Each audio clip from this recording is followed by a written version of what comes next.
এখানে পাটিসাপটার গোলা তৈরি করছি। আমি একই বাটির মাপের, এইরকম বাটির মাপের 2 বাটি চালের গুঁড়ো দিয়ে দিচ্ছি।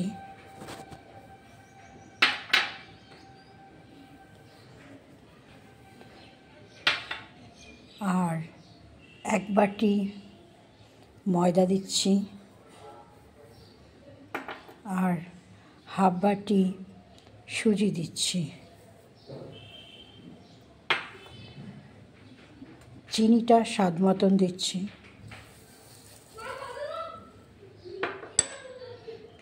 এবার এটা আমি দুধ দিয়ে গুলে নিচ্ছি।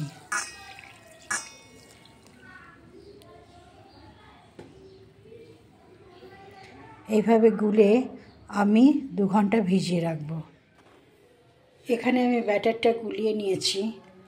আর এখানে আমি দোকান থেকে ক্ষীর কিনে নিয়ে এসেছি। ক্ষীরটা আমি একটু গুড় আর একটু চিনি দিয়ে আর একটু জাল দিয়ে নিয়েছি। এবার চলুন একটা একটা করে পাটিসাপটা গড়ে নেই।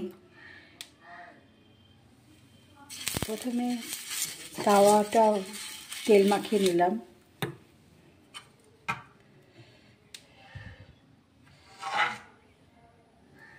এবার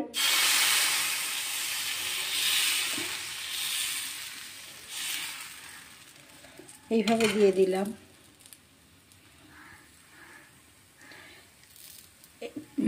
পাটিসাপটার ময়দা, চালের গুঁড়ো আর সুজির পরিমাণ ঠিক থাকলে পাটিসাপটা অনেক জালিদার তৈরি হবে।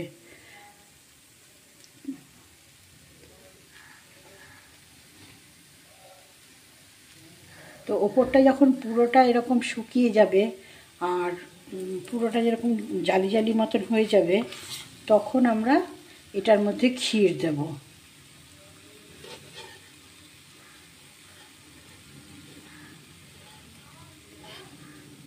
ক্ষীর দিয়েছি। এবার এটা ভাঁজ করে নেব।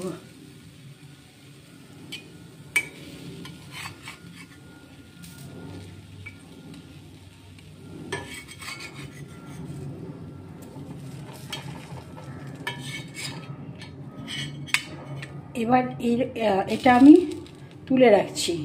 এইভাবে আমি প্রত্যেক কটা পাটিসাপটা গড়ে নেব।